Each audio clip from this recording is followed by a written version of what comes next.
everyone, welcome back to my YouTube channel. I hope you're all doing well today and you're enjoying the month of February. I think that's the month we're in. Who knows anymore? I hope life is going okay for you and that you're coping with everything that's going on. My name's Chantal, by the way. In case you're new here, then welcome, thank you. If you're a returning viewer, then I'm very grateful to have you here, thank you. Today, we're going to be making fish cakes. And I'm going to be using this stuff here.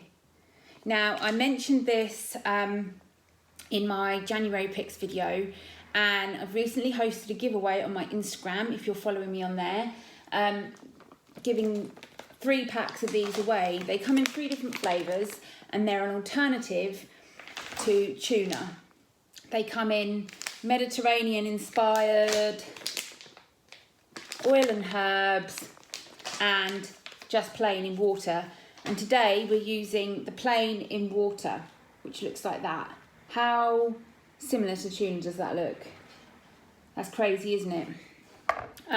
So yeah, the base of this is going to be these fish cakes. The base of these fish cakes is going to be this tuna and mashed potato. We've got some leftover mashed potato, and it's a really good way of using it up. So that's what I'm going to be using today, because even like non-vegan fish cakes are mainly potato. There's absolutely no point in putting fish in them. There's actually no point in eating fish whatsoever, which is why you should try these.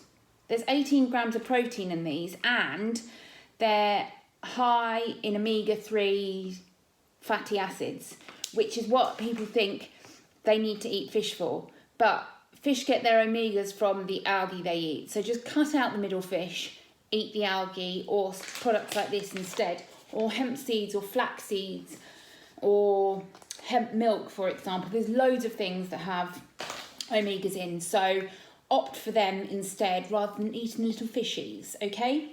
So as always, the ingredients are going to be listed in the description below, and you'll have to watch this video to find out how to make it, okay? So I'm going to measure some of this mashed potato into here. I'm just going to measure it out with a masher. So I hope I've got enough potato actually. Yeah, that's too much now. I'm going to take some out. So I'm gonna make about four portions out of this, 4 big fish cakes. So I've used actually 2 packs of these, just an FYI. So if you want to run out to Tesco's, which is where you can get them, and buy these, you'll need 2 packs. And I don't actually care what flavour you use, whether you use the Mediterranean plain or the oil and herbs, because it all tastes the same.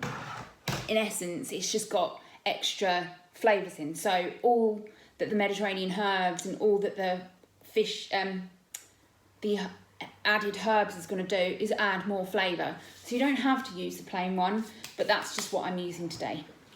So I'm going to mash the tuna and the potato together, and then I'm going to add some more ingredients to give it more flavour, because we've sort of watered down the flavour in essence with the potato. And also fish cakes are tasty, vegan fish cakes are tasty. So I'm going to add to this some flour and nutritional yeast. The flour will just bind it, okay? And also to bind it, I'm going to add some of this mayonnaise. This happens to be Ruby's in the Rubble. I've been featuring this a lot in my videos, and it's because I think it's a really tasty mayonnaise. There's about 4 tablespoons left in there, I think, so I'm just going to add all of that in. I think I'll need a spoon to get the rest of that out though. There we are, that'll do. What else should we add? Let's add some dill. Dill goes really well in things like this. So that's just some dried dill that I bought in bulk and dehydrated myself. I'm just going to run and grab a spoon actually for this. And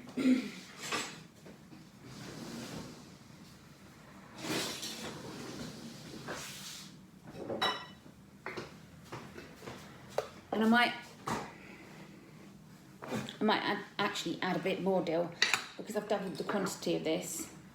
Sort of last minute executive decision, and therefore I need more herbs. So dill will go really well with this, and I'm gonna add the mayonnaise that's stuck in the bottom here that won't come out. This has got a hint of spice to it. You can just use plain mayonnaise, that's absolutely fine. Right, let's add some garlic powder. I'm just eyeballing it, but the measurements, like I said, would be down below. There's a dust cloud now of garlic powder. Okay, let's add some salt and pepper with the squeaky.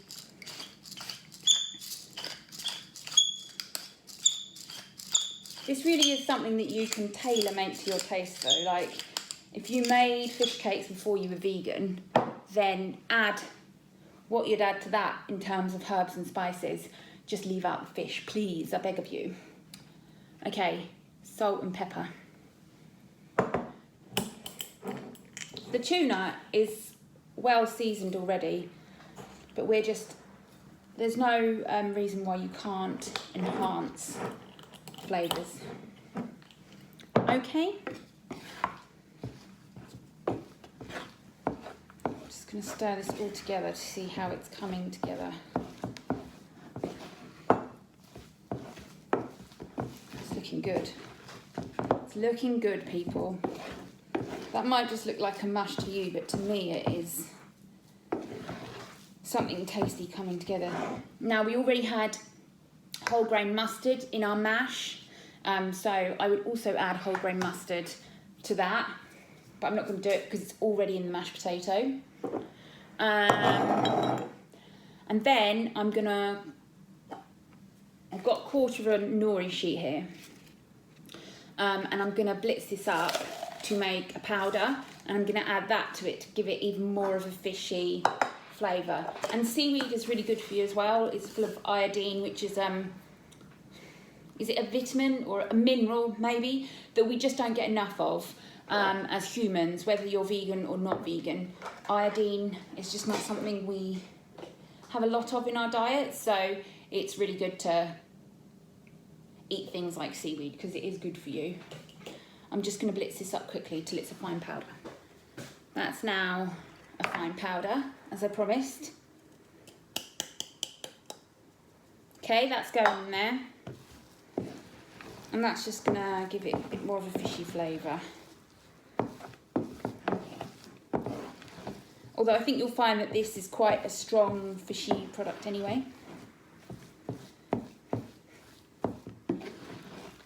I think I might actually add a bit more flour because I did double the quantity and I didn't double the flour quantity, so I'll probably add a bit more flour. Oh, it smells really good though. I really like the smell of that chili mayo in it. It smells really good. Okay. Flour, more flour. You could also use ground flour in this if you wanted as well. Okay, I'm going to try some of it because you can eat it like this.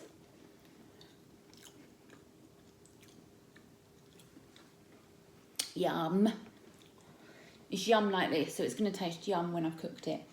So I'm going to get Rob the Hob out now, and I'm going to fry these off. But first, I'm going to form them into patties, and I'm going to give them a breadcrumb coating.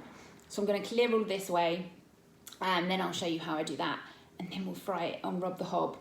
But you can also oven bake these, but for the purpose of this experiment and to do it in front of you, I'm going to use Rob the Hob. Okay, so I think we're ready to go again. Okay, so here I have a pan of oil heating up. That's about, I don't know if there's actually enough oil in there to shallow fry this. You need to shallow fry these or bake them in the oven. So, I probably won't record the frying bit for safety reasons, but we'll see. We'll see how much it spits at me. So here I have some buttermilk, which I've shown you how to make in previous videos, such as my muffins video and my chocolate cake video. So that's some vegan buttermilk there. That will act as a vegan sort of egg replacer in this to stick the breadcrumbs to it. These are just homemade breadcrumbs from some stale bread and stuff, baguettes that go stale. They're really good to blend up and turn into breadcrumbs. So I'm just going to add some extra squeaky seasoning to these breadcrumbs. Just because spices are vegan, so we're going to use them. We want everything to have flavour, don't we? So I'm just going to mix that in, and then I'm going to form my fish cake patties.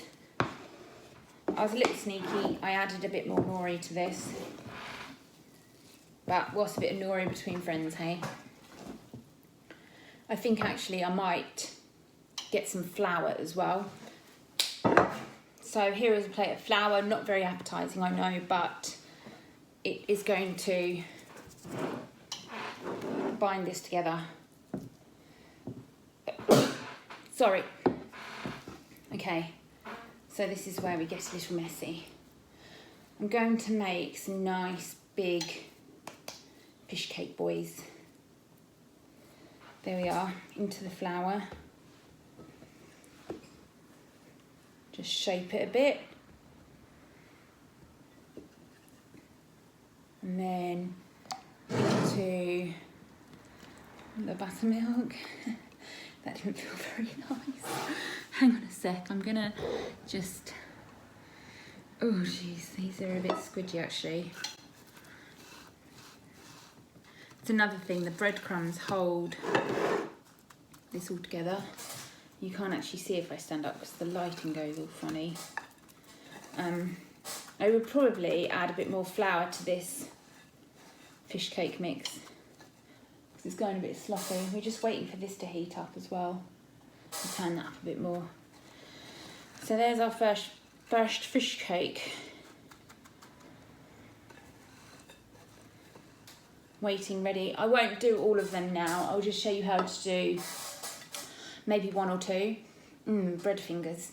And then I'll do the rest off camera. So I'm going to wash my fingers as well because this is messy. So we have two lovely little fish cakes here ready to be fried.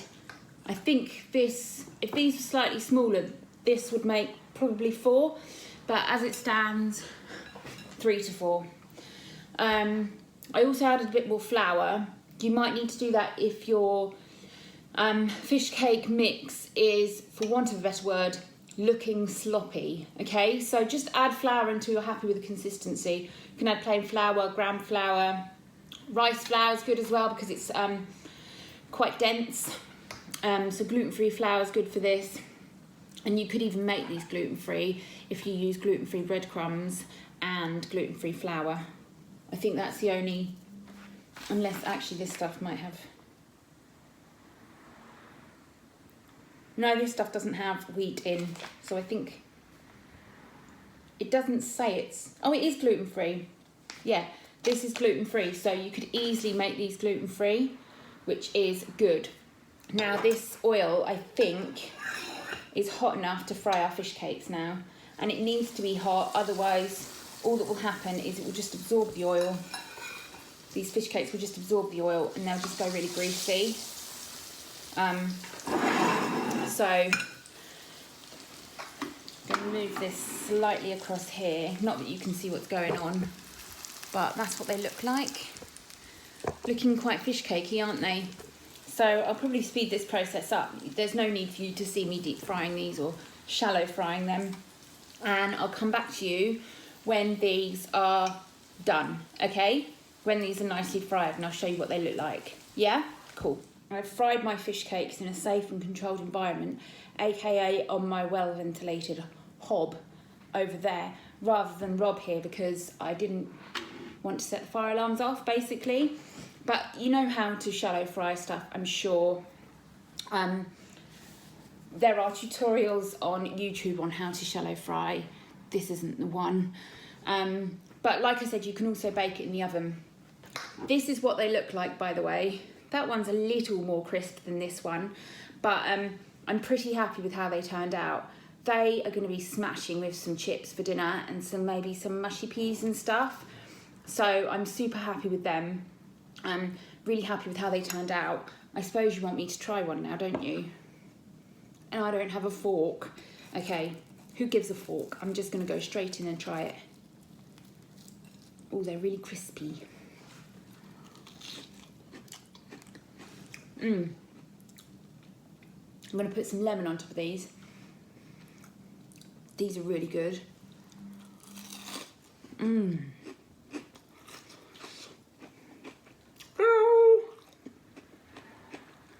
That's me blowing my own trumpet.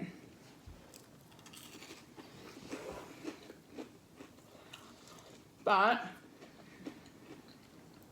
they are super delicious, so it's warranted. Look at that. They're so good. I love all the flavours in them. You've done well, Chantal, well done. So, if you want to give these a go yourself, please look at the description below for ingredients. Run out and buy a pack of these, or 2 packs that you'll need for this recipe to make 4 good portions, you know. These are quite generous fish cakes. So that's what the packs look like. You can get them in Tesco's. Highly recommend if you miss tuna and stuff like that. This isn't overly fishy because of the potato and everything, but I never thought fish cakes were that fishy anyway. These are more like sort of, I was going to say fish and chip shop fish cakes, but I think they are better than that. They're not as like processed. They taste more clean, and the flavours are a lot more refined and sophisticated, do you know what I mean? So more sort of bistro fish cakes, as I remember, but they're better because real fish aren't used. Let's keep the fishies in the sea, shall we? And let's use products like this instead, because they work, they're really good, and I'm super happy how these turned out. Please like and share this recipe if you enjoyed it. I'm really happy with this, how this turned out. As I mentioned, me blowing my own trumpet again, but if I'm not going to blow my own trumpet, who is, hey?